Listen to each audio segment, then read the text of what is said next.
Today, we're exploring a topic that affects every aspect of our lives: our expectations. When reality doesn't match what we anticipated, whether in friendships, work, finances, or intimate relationships, we often question our worth. Why do we feel we're not enough when expectations go unmet? We'll examine how expectations form, why they sometimes hurt us, and most importantly, how to adjust them for better mental health and relationships.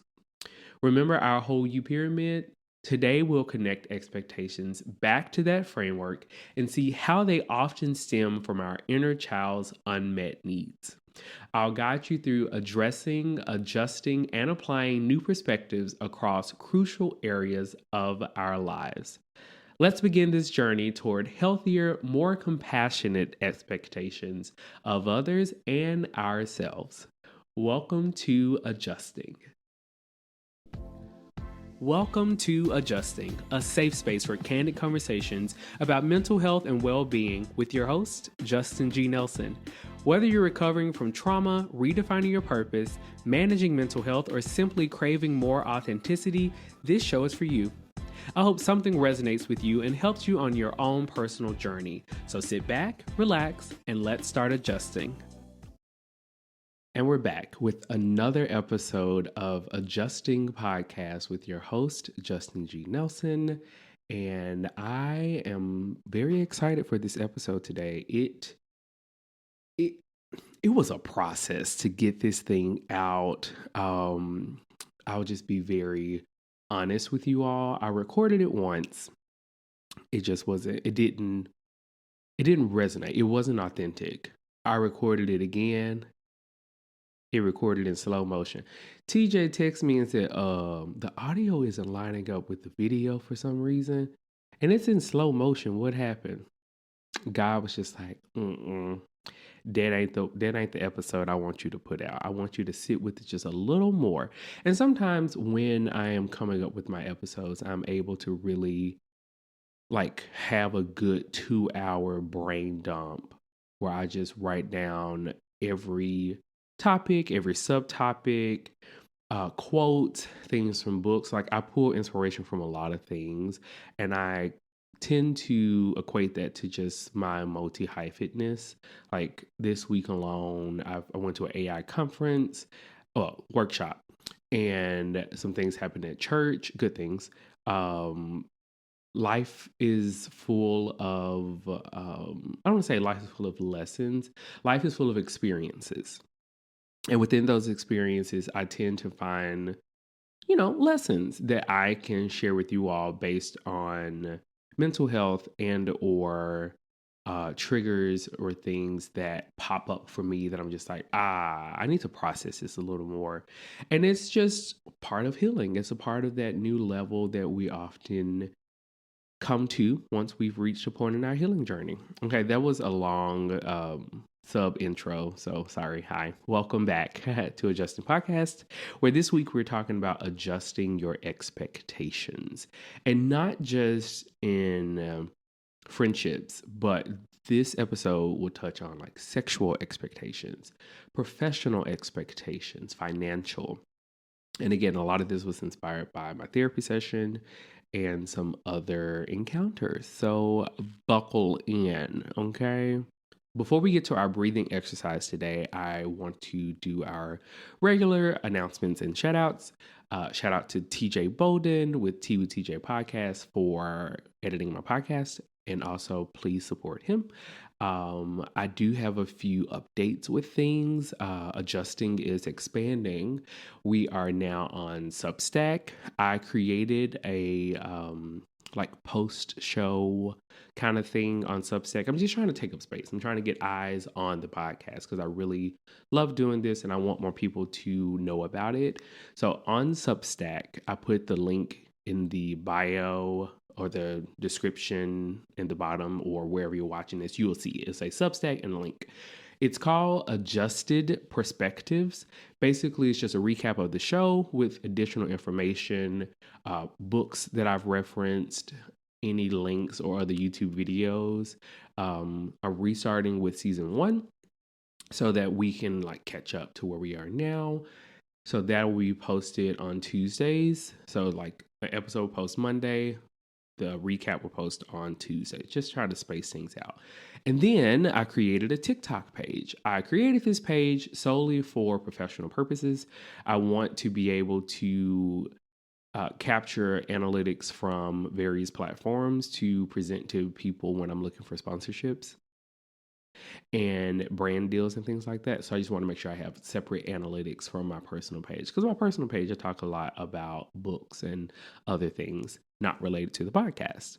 So with that in mind, you can also follow my other pages: Type J Marketing for branding and marketing, my vegan lifestyle brand, Earthy and Cultured, or you can support me on my creative adventure on at Justin G. Nelson to follow my audition process and other things that I have going on. Perfect. Now, let us center ourselves for this episode. So, if you're driving, focus on that, okay? And if you're not, if you're home, if you have a second or 10 to really check in with yourself, just make some time to kind of reset your nervous system. I invite you to this sacred breath. So, on the count of three, I want you to relax your knees, your thighs, relax your stomach, your heart, your throat, your shoulders, your chin, your cheeks, your forehead. Okay. Put your right hand on your heart and take a deep breath in, 2, 3, and out. 1, 2, 3. A deep breath in. 1, 2, 3. And out. 1, 2, 3. Let's begin. All right, so this episode was a triggering one for me. It brought up a lot of inner child things that I'm realizing it still falls under the umbrella of people pleasing at times, and or the inner child aspect of the desire to be seen, validated, desired, and wanted.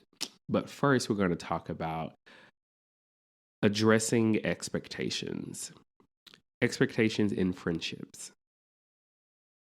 So, when you're creating something and you're creative and you share your idea with someone, we expect them to be like, "Yeah, I'm proud of you. I see you do your thing. Yeah, how can I support you? I got you." That's the expectation we put on people because we equate friendship to support. We equate family to support. We equate time to support. We do this thing where we create this idealized version of what our friends and family should be doing for us, but real support and real people come with real limitations. We forget that people are humans outside of that, and some people just don't have the capacity to support us in the way that we want them to do so. Those limitations are important to understand. Maybe your friend has some other issues like depression. Depression is real. Depression is a silent thing, and oftentimes we don't give people grace when it comes to those moments. We never know. There could be, for me, sometimes seasonal depression is not always around the holidays. January is a hard time for me. July, while it's my birthday, my dad's birthday is 3 days before mine. That's a hard time for me. Thanksgiving, Christmas, holidays are really hard for me, but I tend to push through or I mask it with a lot of work. Um, but sometimes we forget our friends are human beings with limited resources. Limited time, limited emotional bandwidth, limited capacity to show up perfectly for everyone in their lives. We often expect a level of support that would require our friends to be superhuman. Okay. Like we have a best friend, a BFF, but then you have like close friends, you have friends that are like a brother or a sister, but they're not Superman. They're them. Okay. There's this painful moment when a friend can't support your latest project or goal and it feels like personal rejection. I have been there weekly with this podcast. There's so many people I'm just like, I know they're going to repost this. I know they're going to share this. I know they're going to listen. Analytics show that is a lie. And it sucks. It hurts. It is the one of the most not painful, not most painful. That is very dramatic, but it is a very it's a real emotion. And I honor that emotion. There's a sense of feeling let down. You know what makes me happy though? Knowing that my mom is just like, "Where's your episode? I missed your episode. I'm listening." Thank you, mom. Like, I appreciate it. My other friends, Jesse, he will text me. I'm out on my walk. I'm listening. It's like, okay, thank you. I appreciate it. My friend Laura down in Nashville, she'll text me, "Love the episode, brother." I'm like, thank you, sister. Thank you. I appreciate it. That means a lot. Like, I don't want to be that person that checks my analytics and metrics to see like who's checking in where, because then I'm just like, who is this? But there is an expectation that I set with this brand, this project, other project, and it gets deep with the expectations. When friendships disappoint us, we often make that mean sometimes we often make that means that we're worthless and there's no value in what we have to offer. If I were enough, you would show up for me. And I think we sometimes line that up with, oh, you'll support a celebrity before you support me. I'm not going to say you'll support Beyonce before you support me. I get it. Sis has put in work. Okay. She has built a brand. I would support her before me too. But the Living Single reboot, they launched their podcast. And so many people just like, oh, I've been waiting for this podcast. This is great. I'm gonna support. Can you listen to mine too? Like turn theirs on and then cue mine up right after it. That would be great. You know, I got a YouTube video to go with it. Like, you can treat it like a adjusting TV show. That would mean a lot. So that is addressing the friendship expectations. Now let's move over. Let's move on over in that cubicle to addressing professional expectations. Remember, part one is all about addressing these expectations. So there is this thing that I like to call CPS, Capable Person Syndrome. And I, Justin G. Nelson, have it.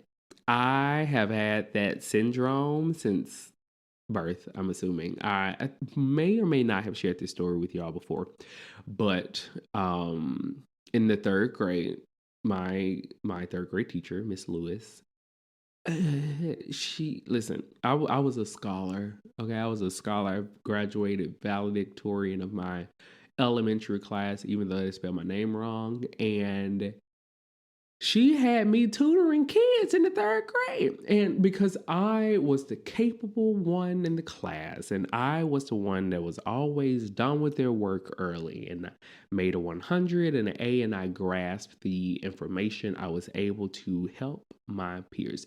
And let me tell you something.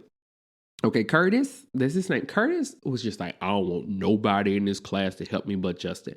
Curtis was a bully to other people, but he was not a bully to me, okay? And for that, I was happy because listen, if I got to help you with 1+1=2, just for you not to beat me up, sit down. Sit down. I got this, okay?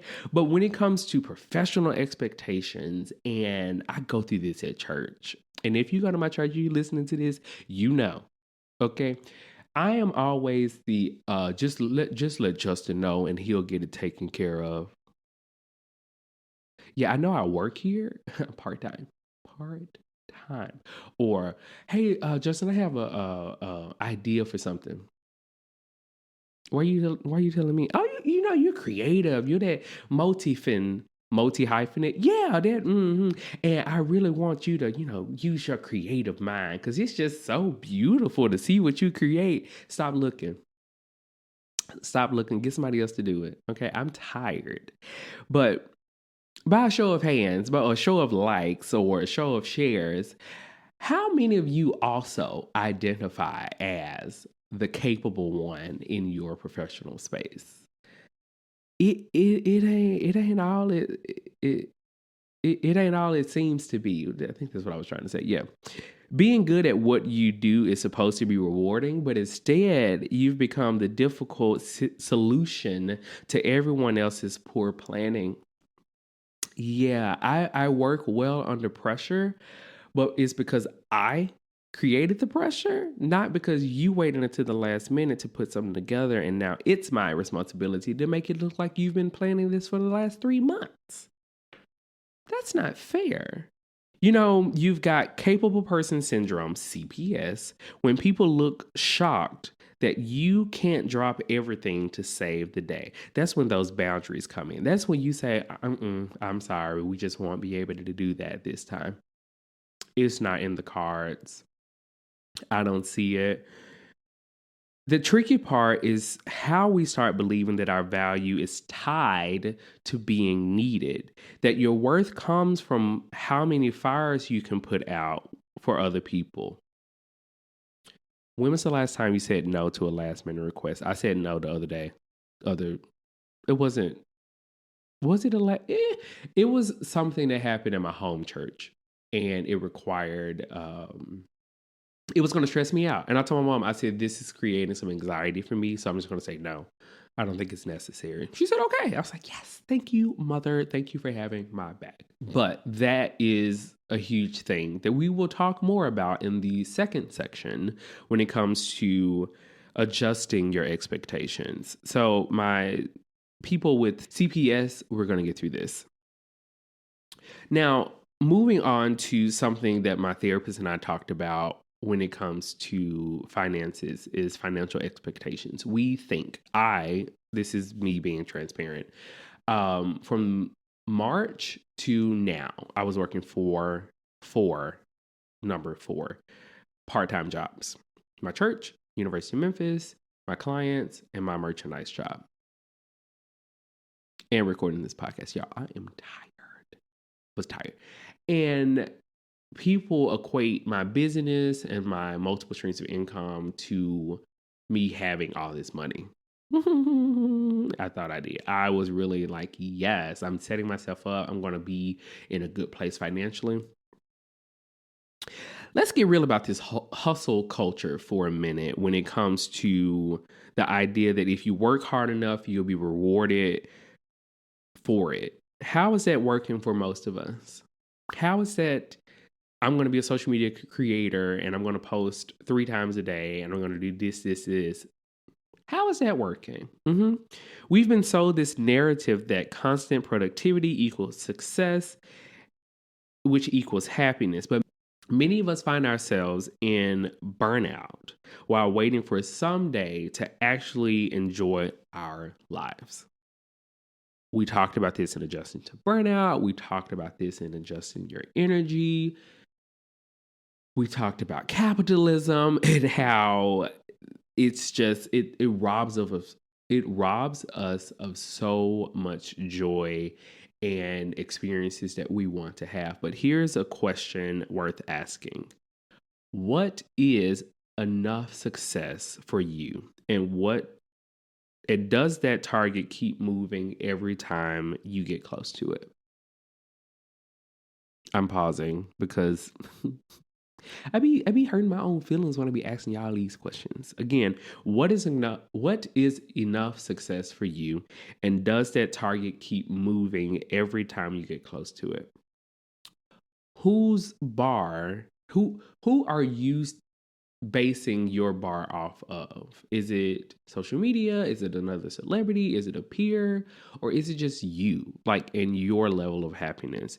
When your financial reality doesn't match your expectations, do you question your competence, your worth, your entire identity? That's the achievement identity fusion at work. I know I have fallen into the trap of tying my finances and worth with clients, to the point where I'm just like, I was expecting. You see how much work I'm doing for you. I was expecting them to say, you know what? You deserve a raise. No. Oh, no, no. They go, oh my God, you do such a good job. Oh, yeah. Like everyone loves to work. Yeah, but you're not. That's my fault. I allowed this to go on for so long. The system we're working in doesn't always reward effort fairly, yet we internalize disappointments as personal failures rather than systemic issues. I hope y'all are still with me because whew, this last section, again, we talked about, I think in season 1, we talked about adjusting your sexual position.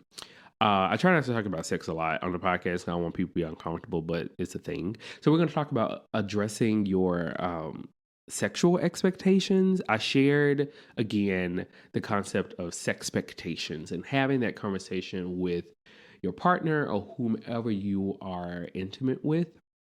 And recently, I had a conversation with a friend of mine about just like polygamy and being in like open relationships and those expectations when it comes to communication.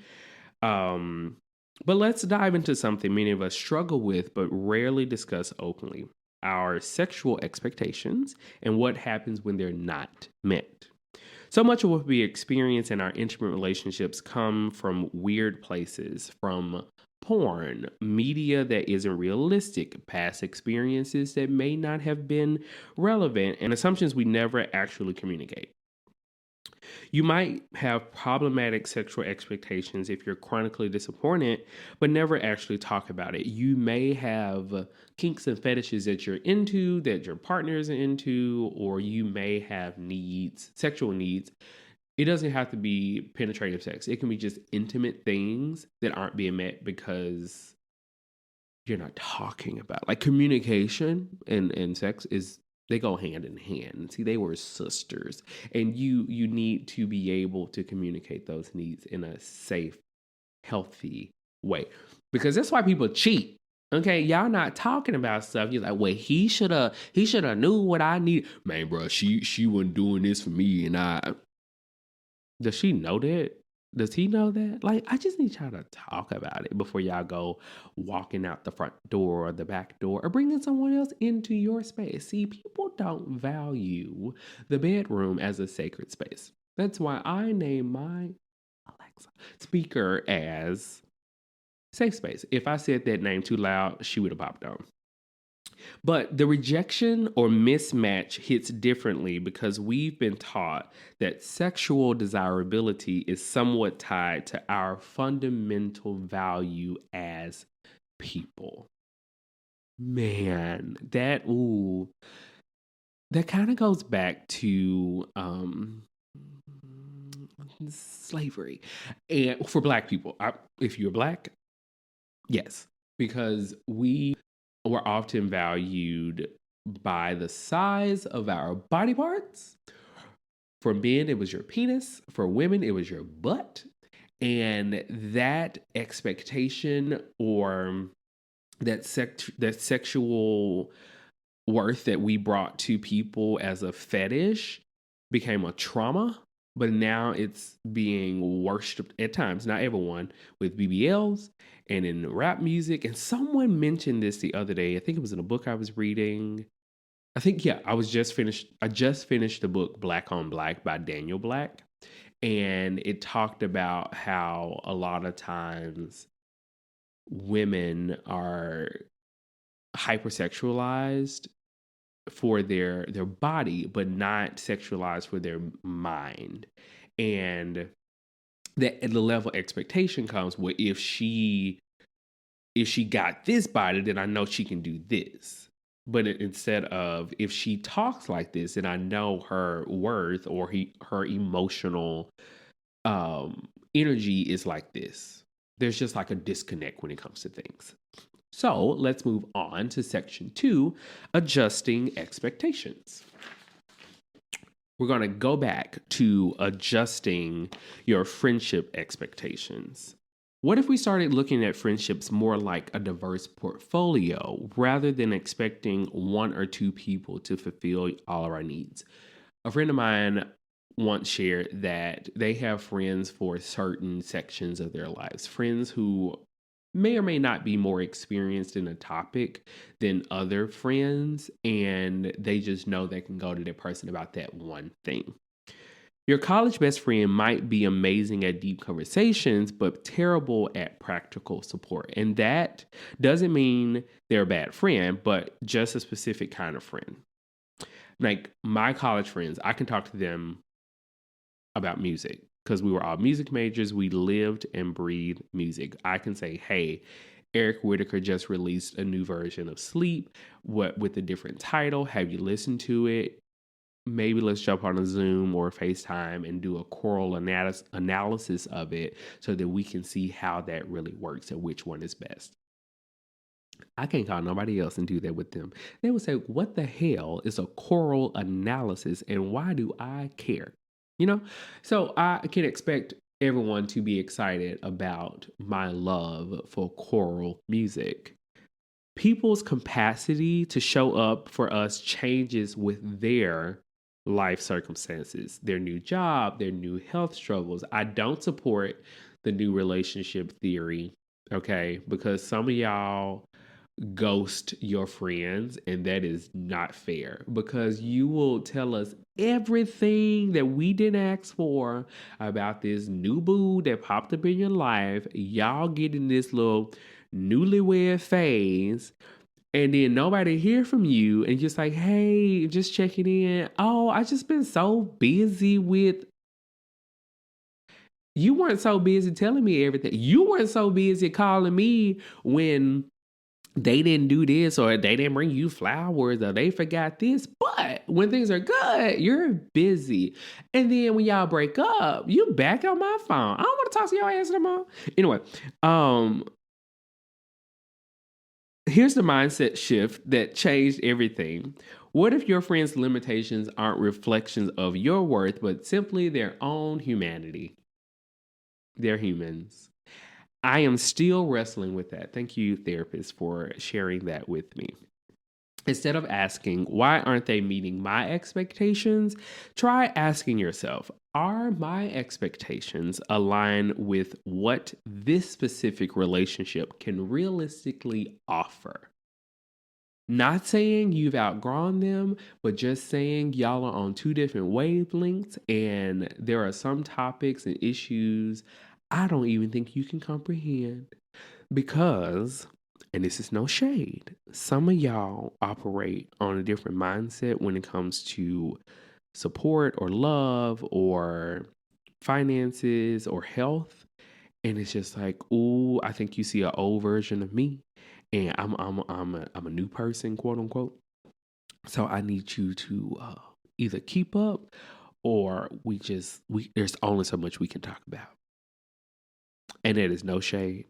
Now, with being the capable one, this is going back to adjusting your professional expectations. Let's clarify something. Being available 24/7 is not the same as being good at your job. Okay, you are not paid around the clock 24/7. You are paid either from 9 to 5, 8 to 4, 7 to whatever. Okay, you are paid within that. Your contract says the times and the hours. Okay, the expectation that the job gives you is another thing. How you push back on that expectation, yeah, that's where the power is. In fact, it might actually make it less effective in the long run if you are available 24/7. When we're always available to solve problems, we create this unhealthy team dynamic where others don't develop their own problem solving skills. Let the ship sink. That's a tongue twister. Let the ship sink. What I want to say was let the shit sink, but let it sink. Like sometimes that's the only way to identify the holes in your professional life. Okay, there are people who are on payroll that just get a check and don't do a goddamn thing. Okay, but they show up and they're quick to raise their hand and give an opinion on what should have happened. Where were you? Why didn't you do anything? Oh, you had it. Meet me outside. Once we clock out, meet me outside. What would happen if we started thinking about boundaries not as a selfish act, but as ways to make yourself more effective and sustainable in your role? There's a world of difference between being dependable and being exploitable. I think M&A talks about that a lot with one of my jobs. She's like, they depend on you too much to the point where they're exploiting you, and it's not healthy. Dependable means people can count on you within reasonable boundaries. Exploitable means you have no boundaries. Wow. Your inherent worth exists completely separate from how useful you are to others. Your inherent worth exists completely separate from how useful you are to others. Adjusting your financial expectations. What if success wasn't defined by some external metric, but by standards that actually matter to you personally? There's this powerful practice of defining your own worth as enough. Like, even with this podcast, I am finding a good rhythm and a good flow, and I'm just like, this right here is enough. Like, I don't want to compare myself to a Mel Robbins or a Jay Shetty or anyone else with a larger platform. Like, am I bringing in money from this? No. Am I finding joy within this? Yes. Am I healing within this?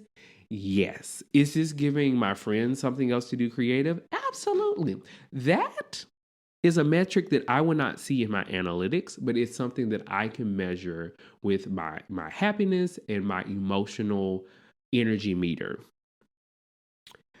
Goals and expectations serve different purposes. Goals motivate us forward, but rigid expectations often lead to disappointment. What would change if you could separate who you are from what you achieve financially? If a setback or plateau didn't feel like a personal indictment? The truth is, your bank account has absolutely no correlation with your worth as a human being, despite what our culture tries to tell us. So, if your brand is equated to being a six-figure chick, what would happen if you lost your six figures chick? What value? You're equating your value as a human to money. Isn't it some type of like financial or corporate prostitution? I'm just saying, like, let's be real for a second. A lot of people lead with their money, and you expect people to bow down because you're a scam. I'm gonna quit calling everyone scammers. Okay, I'm sorry, everyone's not scamming. Sure. And then when it comes to adjusting your sexual expectations, sexual desire naturally ebbs and flows in long-term relationships. Okay. I know some people just like, we had to keep it spicy. We had to find a way to spice things up. You better go get some damn cayenne pepper and spice that shit up in the kitchen. Sorry. That plateau isn't necessarily a problem. It just might be normal. And people, I think it was a friend of mine. I won't gonna say their name, but they said, May, we're animalistic people, Science to tell you, like, we just can't be with one person. Bruh, you just like sex with multiple people, and that's fine. I am not shaming you in any way, shape, form, or fashion. But don't get up here and say we have animalistic tendencies, and you don't see a lion sleeping with the same person, or you don't see a bird. How dare you compare me as a human to a freaking lion? I'm I'm a Cancer, first of all. Okay, I ain't got no those Leos, but no, do not justify that. No, the only justification that I will settle with is how things happen in the Bible. The only way you can say that you had multiple sexual partners, and I go, is if your wife was like the women in the Bible and they could not bear children. And you all had the conversation that said, I'm going to go sleep with them, but so that I can do the duty of the Lord. It's all in the Bible, like all in the book of Genesis that they listen. They were a strong knit community. Now, some of them got jealous and tried to kill such and such and do other things. But like, if you read the Bible in a different context, you can see a lot of sexual expectations that were set. And it's just like, this is legal, but now it's not. So don't go out there telling your wife or baby mama, I'm going to go do this because the Lord told me. He didn't. He didn't. And I didn't tell you that either. Complete alignment in sexual preferences is actually pretty rare. Most healthy couples find their way through differences rather than perfect matching. What shifts when we change our focus from what I'm not getting to what we can create together? And I think that's the beauty of healthy sexual conversations. Sometimes you got to add a toy in the room, okay? Sometimes you have to add another person. Sometimes, okay? Or sometimes you just need to explore solo. You know, you never know what you will find, what new area of your body will awaken your desires. Sexual compatibility issues can feel intensely personal, but they're rarely a reflection of your worthiness or attractiveness. They're complex dynamics involving two whole humans. Okay? So this is going to be cringy, but I say this with love. You are a beautiful person. You are worthy of the love and the sexual intimacy that you desire. You do not have to shrink yourself in any way, shape, form, or fashion to receive the attention and attraction that you desire. Those are free affirmations that you can repeat to yourself if you ever feel that you are not receiving the attention, sexual attention that you want, or your sexual expectations are not being met based off physical attractions. That is bullshit. What if you could separate your sense of being desirable and worthy from any particular person's ability or interest in fulfilling specific desires? You can pause the episode here and kind of reflect on that, because I tend to go from serious to comical because I don't want anyone to sit with something for too long. But I always welcome you to pause an episode if you need to, because some things can be triggers, okay? So pause it if you need to. If not, we're going to move on to section 3, applying new expectations, okay? So going back to friendships, applying new expectations in your friendships. Here's a conversation starter that you can try. I've noticed I feel most supported when you like my post, or when you text me just something that you heard, not even in my podcast episode. You can find something in the world of mental health, in the world of performance, in the world of branding and marketing, in the world of vegan lifestyle. You can send me that and I will go, wow, you thought of me. You see me and I appreciate that. Like, those small gestures are great. Now, if you want to like get to the nitty gritty, if you like and share this podcast, like, you really support my vision. You see this new me and where I'm going and the healing work that I've done to really bring joy and life in this mental health community. Thank you. Instead of relying on one or two friends for everything, what would it look like to build a constellation of different relationships? And that's what I've been doing, like with with the aspect of like sexual friendships and stuff, like I'm able to talk to multiple people about things. I'm just like fascinating. Like I would have never thought about that. Like I enjoy those sexual topics and conversations, and even with professional settings, like talking to certain people in the branding and marketing space, because everyone's not competition. Some people you just need friends to bounce ideas off of. Just like, I read this. What do you think about this? Or I'm currently working with a client who's doing this. What do you think about that? Those are different ways in friendships that you are able to just compartmentalize those people so that you're not making one person that everything. I try to be that one person for a lot of people, and it's not fair to me or them, because sometimes I'm not able to show up for them fully. And sometimes they need more time than I have to offer, and that part of my brain is shut off. There's this practice of consciously appreciating what each friendship uniquely offers rather than focusing on what's missing.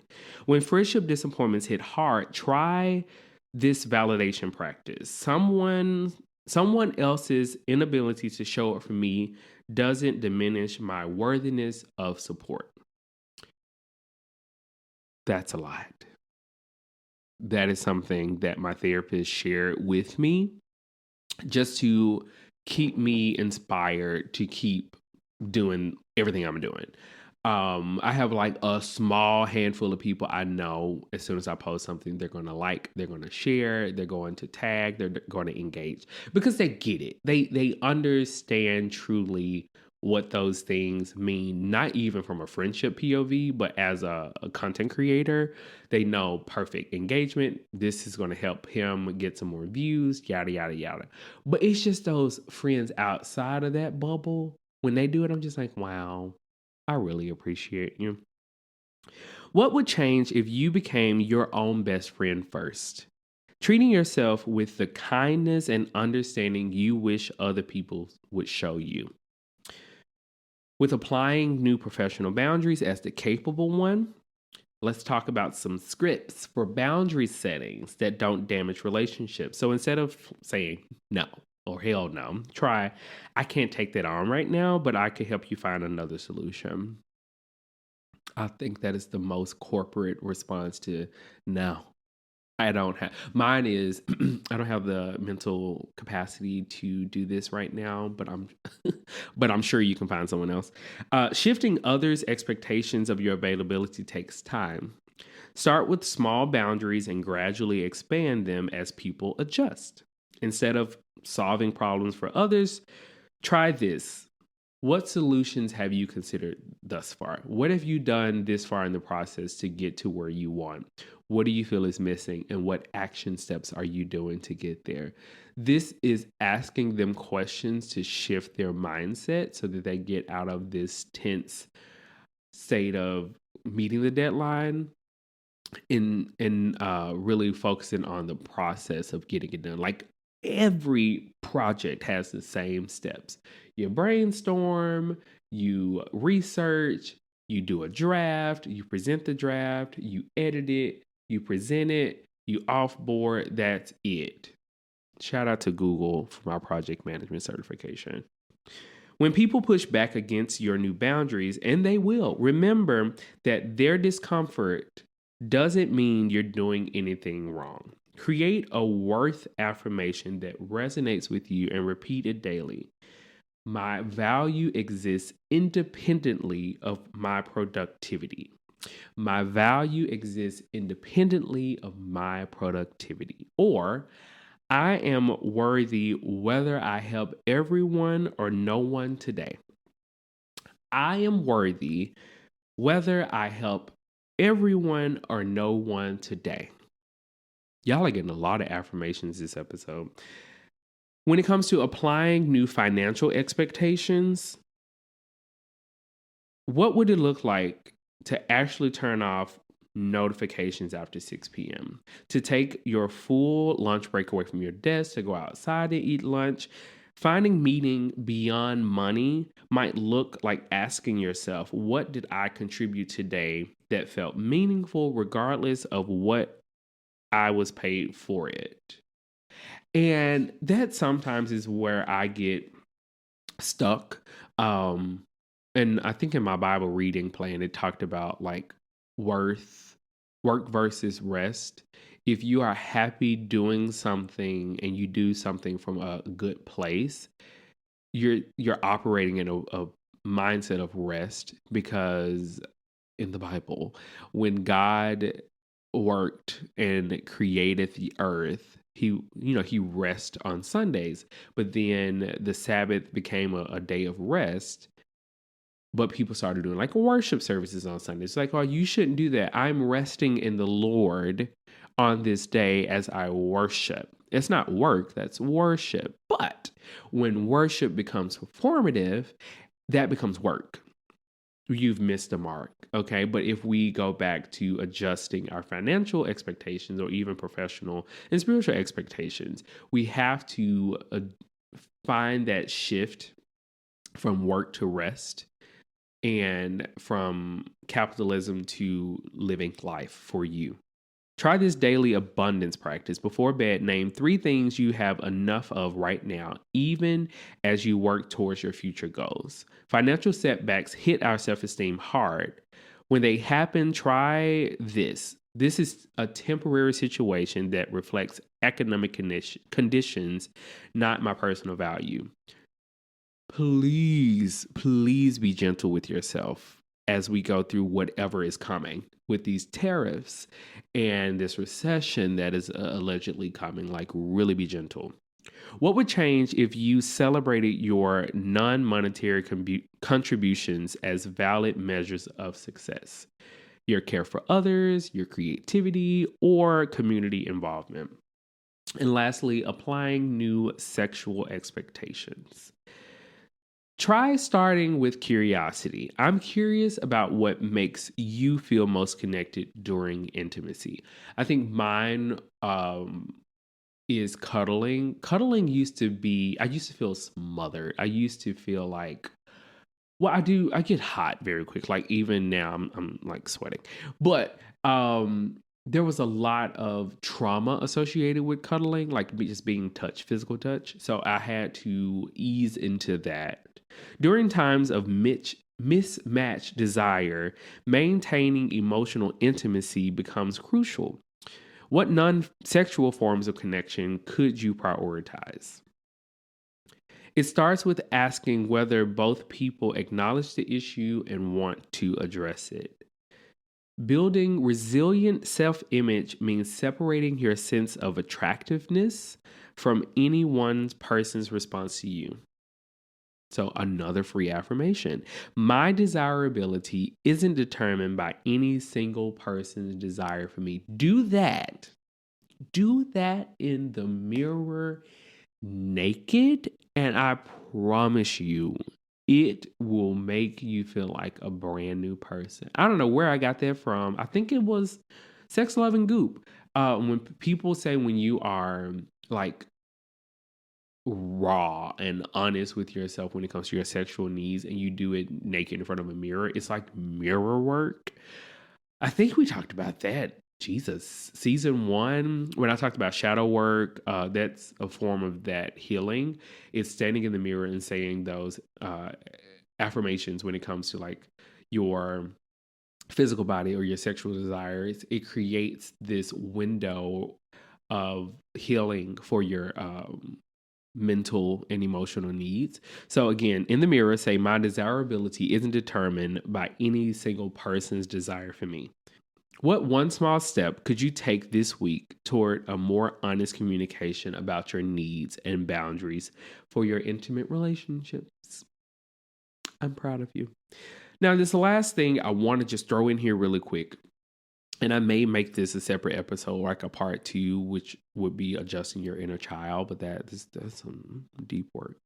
So much of our adult expectation patterns trace back to our childhood, those formative experiences that taught us what to expect from others and ourselves. Remember that whole U pyramid we talked about last week with the inner child or the past you, current you, and the future self. This is where expectations connect to that foundation. They're often coming from those early layers of our development. Self consciousness is rarely about the present moment. It's usually our inner child who learned that love and acceptance were conditional on performance, appearance, or usefulness. Pay attention to when disappointments trigger emotions that feel overwhelming or disproportionate. That's often your inner child's unmet needs speaking up. I would even encourage you to journal about that. Like make a journal prompt called My Unmet Needs and how they come up. If it's sexual, financial, professional or personal or even in social settings, like am I not getting the attention I desire? Where is that coming from? Many of us develop these patterns because we have had to take on adult responsibilities too early, received praise only for achievement rather than existence, or learned that being useful was the only way to be valued. When those old triggers get activated, try speaking directly to your inner child. I see you needed protection and validation then. I am the adult now, and I can give you what you needed. Cue the tears. Self validation might sound like I'm disappointed right now, but that disappointment doesn't define my worth or lovability. One of the most healing practices is to literally visualize holding your younger self when expectations aren't met. I have a weighted blanket that I use when I feel that I'm having a inner child moment. And me and my inner child and my blanket, we lay down, we take a nap, or we'll turn on cartoons. We'll go for a walk. I'll play some music that'll help like self-soothe. And oh Jesus, I've started going back to like some old playlists, and as soon as I turn on the music, memories pop up.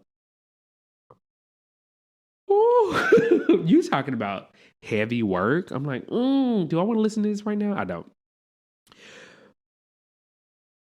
But going back to visualizing your younger self and when expectations weren't met, offering the comfort and perspective that no one else can give you then. You can rock side to side. That's often a way that we um, can tend to our inner child. You'll rock front and back or side to side. You'll rub your arm. You can rub your ears. Like those physical touches allow you to connect in with your inner child. Throughout today's episode, we've explored how expectations impact our lives across multiple areas, from our friendships and professional roles to our finances and intimate relationships. We've seen how unmet expectations often trigger deep questions about our worth and value. But we've also discovered that we have the power to address, adjust, and apply new expectations that serve us better. The work of separating expectations from self worth creates a kind of resilience that allows you to navigate disappointments without being devastated by them. It gives you the freedom to want things deeply while not having your entire sense of self riding on those outcomes. This is an ongoing practice. It's never a one time fix. Be patient with yourself as you work through these patterns. Start with just one expectation this week. Notice it, question it, adjust it if needed, and observe how that shift affects your emotional well being. Next week, we're going to talk about adjusting your nervous system, and I'm very excited to talk about it. Until then, remember that you are worthy, not because of what you do, achieve, or provide to others, but simply because you exist, because you are here, you're worthy. Thank you for listening. Be sure to like, share, and subscribe. Please check out my Substack channel and follow me on TikTok. Until next time, keep adjusting.